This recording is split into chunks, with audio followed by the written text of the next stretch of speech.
Hey guys, this is Ishu from Johns Hopkins University. Today we are going to go through a chalk talk assignment that was given by my blockchain course, and I will gonna to talk about the Bybit Exploit, which is a hacking event that happened very recently. I'm going to go through the news article and give a clue about how this hacking happened and how does the money inflow and outflow, those kind of things. Let's just get started. The articles I want to talk about is the Bybit losses 1.5 billion in hack, but it can cover loss. CEO confirms. This guy, Ben Zhou, is the CEO of Bybit, a well-known crypto exchanges that are located in Dubai. It's probably by trading volume is a top five exchange now in the world. And this article talks about that the hackers, probably from North Korea, which can be speculated from its hacking methodology, has stolen nearly half of the Ethereum reserve for these well-known crypto exchanges, equals to 1.5 billion in its value, and is by far the most expensive hacking event in history. And the CEO says it could cover the loss because it has many reserves under this exchange, and also it has been having loans and also kind of supportive reserves for other exchanges and major corporations in the crypto landscape. Now let's go on to the background of this event. Today we are talking about this event happens while the Bybit is doing a multi-signing, use our tool called the safe wallet. The safe wallets are multi-signings that requires two or even multiple participants to sign for the execution at the same time. And there are recent news that covers that this front-end code, or what it means that what the user seeing from the screen has been changed by the hackers, and the AWS and other passcode for that for the very important infrastructure safe wallet is being compromised. So eventually leak to the tragedy. And this happened in February 2025, which we can see from the what I'm doing is to show you the exact contracts that are leading to this hacking. You see the contract address with starting with 0x1D. And also, when you take a look at the transaction, you can see that so sweep ERC20 means the token that were related in the smart contracts has been released or in other means outflow to where the hackers goes. And this is also the contract or the transaction that we need to take a look. This execute transaction is exactly what happened when the hackers let this address, give their rights or their control over the reserve or Ethereum reserve of the exchanges. Okay, let's move back to see what else happens. And so basically, industry impact for the market is that nowadays we are expecting when we're doing trades or having our money with those top exchanges, we expect that they have very, very secure standards and they treat their transactions. Basically, what they're doing is they have kind of three wallets. One is the cold wallets where you store most of your Bitcoin, most of your Ethereum, in that particular wallet. Since the transaction happen per day only accounts for nearly 5% of your total saving. You're not going to allow such a big amount of money exposed to the very dangerous web war. And we mentioned to a warm or hot wallet is the wallet that you have interaction with the user every day. For example, if I want to extract $800 USDT, I'm able to do so. And this has caused severe damage to the Bybit because 1.5 billion is nearly a year is of the net profit, maybe more, we don't know. But Bybit, as their exchange who established only in 2020, I guess it's 2020, 2018 or 2020, has suffered great loss from this. And also it has like trust erosion effect. Did you know that during that effect, the direct loss was 1.5 billion, but the bank run was in the size of 5 billion. And as far as I know, if any bank, like just maybe for JP Morgan is fine, but for small banks such as Silicon Valley Bank or also banks that's in your neighborhood, if that bank goes through this amount of bank run, the whole system will got crashed and they will not allow you to do any withdrawals. But nowadays, after FTX, those exchanges use Merkle trees to prove that they kept the right reserve for users' money, clients' money, and it's principle. His action under the crisis were pretty good. Banjo goes out, give a speech about what is going on, gives a live stream on the Twitter. I listened to as well, and uh, they treat the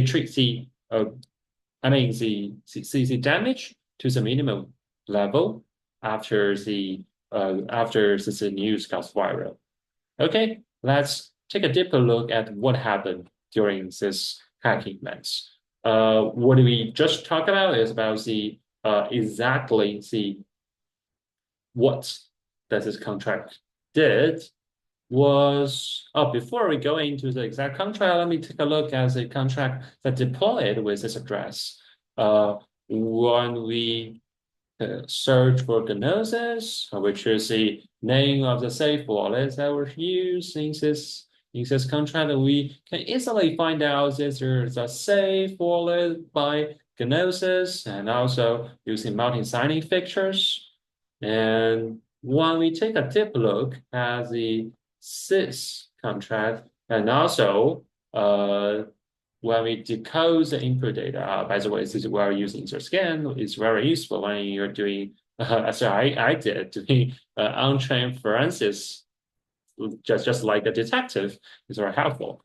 And we can notice that even the value of the is zero, meaning it's not giving any money. So if the transaction happens here, but it indeed has the power to some very variable things, such as the control of that exact smart contract that allows you to control the 1.5 billion. Actually, it consists of many assets, such as Ethereum, ETH, and METH.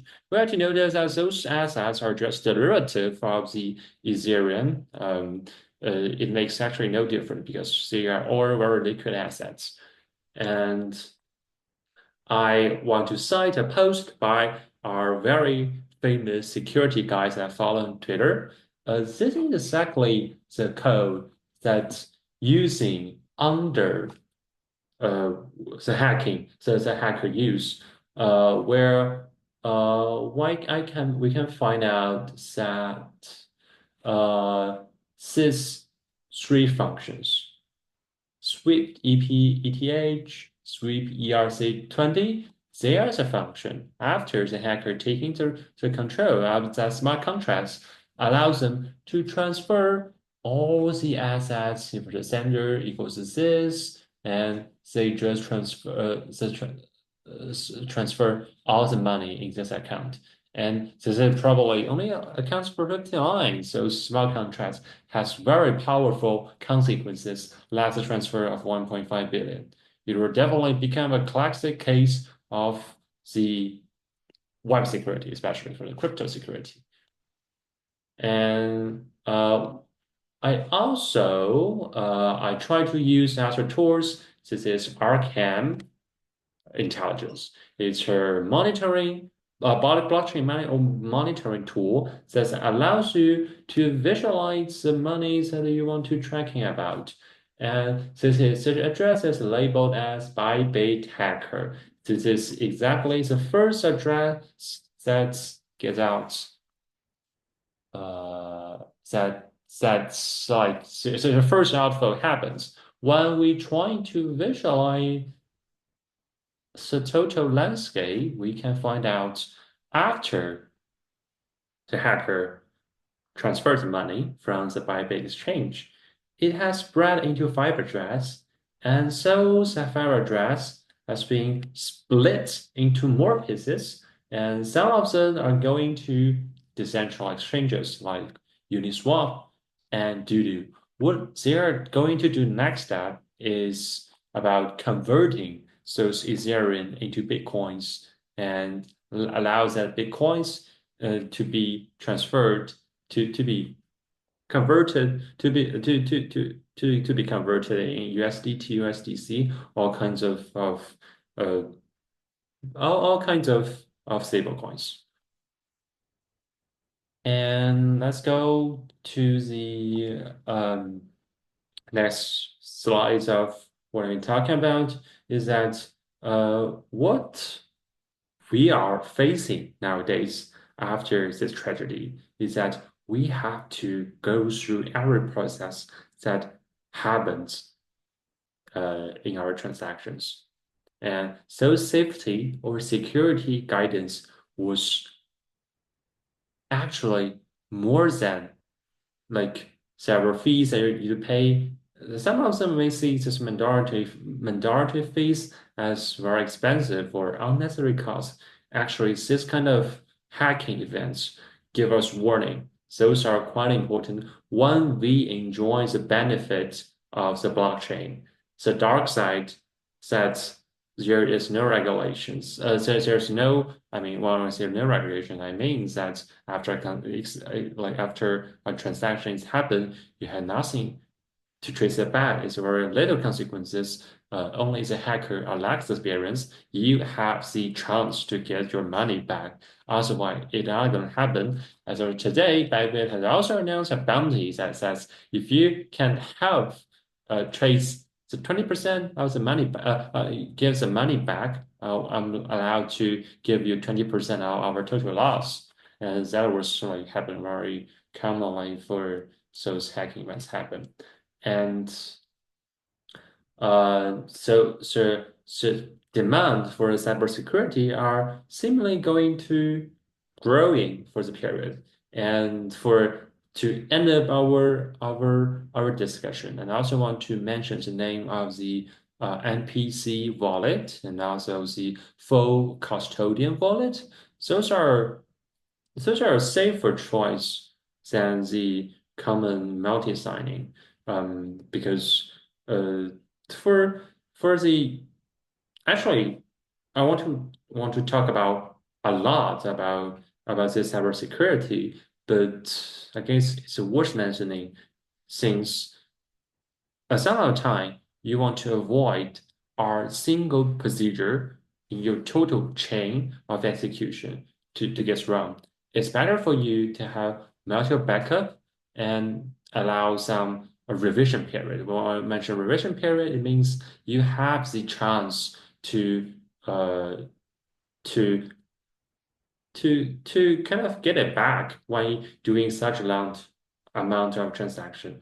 Unfortunately, we didn't see any of these are procedures, so hackers are just too smart or too hard to catch.